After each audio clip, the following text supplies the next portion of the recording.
अस्सलाम वालेकुम मेरे मोहतरम दोस्तों, मेरे प्यारे दोस्तों, उम्मीद ख्वाहिश यही है कि आप लोग खैरियत से होंगे, ठीक ठाक होंगे। मैं सोहराब बरकत हूँ और इस वक्त एक दिल बहुत उदास है और उस उदासी की वजह हमारा जो पड़ोसी मुल्क भारत है वहाँ पर कोरोना की सूरत हाल है। यानी यकीन कीजिए, आज के जब अखबारात पढ़ते हैं या फिर टेलीविज़न सेट ऑन करते हैं या फिर आप कोई भी international news channel Al Jazeera tune in कर लें तो दिल खून के आंसू रोता है और बड़ी खौफनाक एक मौत का सा और एक कब्रिस्तान सा समा है भारत में इस वक्त। हम पड़ोसी मुल्क हैं, हमारा मुल्क पाकिस्तान है और वो भारत है। हमारे पॉलिटिकल डिफरेंसेस हैं, हमारे आइडियोलॉजिकल डिफरेंसेस हैं, लेकिन मेरे ख्याल में जहाँ पर इंसान मर रहा हो तो वहाँ पर कोई भी पॉलिटिकल या आइडियोलॉजिकल डिफरेंसेस को साइड पर रख कर इंसान को बचाने की कोशिश करनी चाहिए, क्योंकि इंसान किसी भी मज़हब से ज़्यादा, किसी भी आइडियोलॉजी से ज़्यादा, किसी भी पॉलिटिकल डायमेंशन से ज़्यादा मोहतरम और मुक़द्दस है। इंसान की हिफाजत करनी चाहिए, इंसान का ख्याल करना चाहिए, ये सबसे इम्पॉर्टेंट है। सूरत हाल ये है जी कि भारत के अंदर 15 अप्रैल के बाद से 15 अप्रैल के बाद से रोज़ाना की बुनियाद पर तकरीबन 3 लाख केसेस रिपोर्ट हो रहे हैं कोरोना के, और जो गुज़श्ता दिन है उसमें 3 लाख प्लस ना सिर्फ कोरोना के केसेस रिपोर्ट हुए बल्कि 2100 से ज़्यादा अमवात हुई हैं। अब ये बड़ी खौफनाक सूरत हाल है और इससे भी ज़्यादा कर्मनाक बात यह है कि भारत के जो सारे हस्पताल हैं, ख़ासकर जो महाराष्ट्र इनकी स्टेट है, इवन कल जो एक वाक़या हुआ ग़ालिबन महाराष्ट्र में ही हुआ कि जहाँ पर ऑक्सीजन सिलेंडर लीक करने की वजह से 21 लोगों की जान गई, क्योंकि वो सारे लोग वेंटिलेटर पर थे। और उसके साथ दिल्ली पूरी तौर पर लॉक कर दिया गया है। मुंबई की बुरी हालत है, जो शायद महाराष्ट्र स्टेट का ही कैपिटल है। और पूरे भारत से जो खबरें आ रही हैं वो बड़ी खौफनाक हैं। भारत दुनिया की एक सबसे बड़ी स्लम कम्युनिटी है, जहाँ पर लोग बग़ैर किसी एक डेवलपमेंट प्लान के रह रहे होते हैं, और इस कदर ख़तरनाक सूरत हाल में कोविड को कंट्रोल करना मेरे ख़्याल में नामुमकिन सी एक सूरत हाल महसूस हो रही है। भारत के हॉस्पिटल्स के बाहर बाकायदा ये बोर्ड्स लगा दिए गए हैं कि जनाब किसी भी तरह के पेशेंट को वो इस वक्त एडमिट नहीं कर रहे, उनके पास ऑक्सीजन नहीं है। अगर आप सिर्फ ट्विटर ट्रेंड्स फॉलो करें कल दिन के, तो सब चीज़ें ये लिखी गई हैं कि oxygen crisis in India, Covid crisis in India, Maharashtra crisis, Delhi crisis,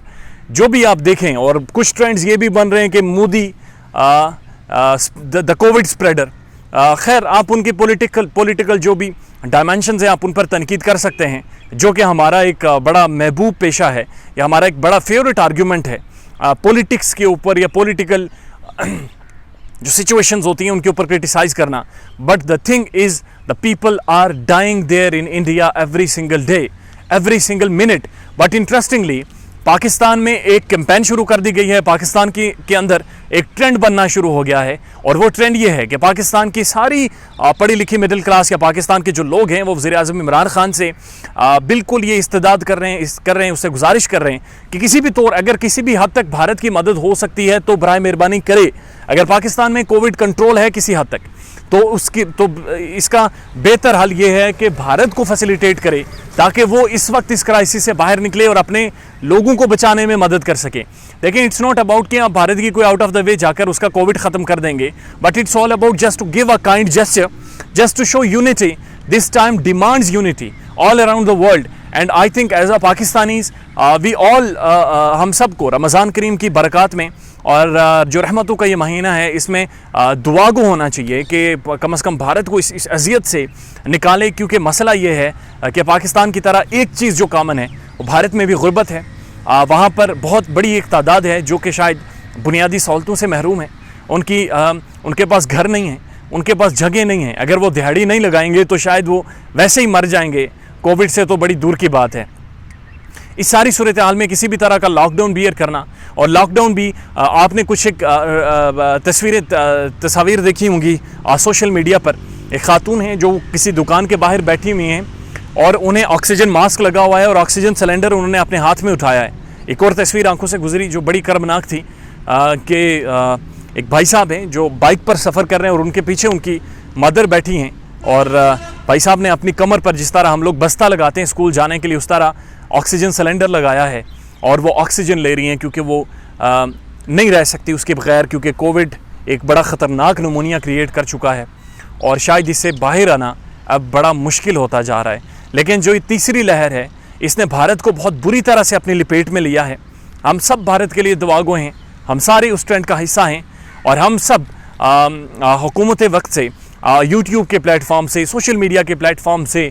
individually television set से, अखबारात से बिल्कुल इस्तदा करते हैं गवर्नमेंट ऑफ पाकिस्तान से कि अगर वो इस काबिल हैं कि कुछ ना कुछ सपोर्ट कर सकें, they must support the Indians, they need it now, उन्हें ज़रूरत है इस वक्त की, सो मस्ट सपोर्ट देम, ताकि वो किसी तरह से इस जो मोहलिक वबा है, ये जो कर्बनाक सूरत हाल है, इस सारी सूरत हाल से बाहर आ सकें। ये कोविड का तीसरा वेरिएंट है और ये शायद इसकी जो ट्रांसमिशन है वो पहले के वेरिएंट से बहुत ज़्यादा है और ये बहुत ही ज़्यादा ख़तरनाक सूरत हाल इख्तियार करता जा रहा है। भारत के हवाले से जी बहुत बुरी ख़बरें हैं और हम यकीनन उनके लिए दुआगो हैं, लेकिन इफ्तारी के वक्त भी उनके लिए दुआ करें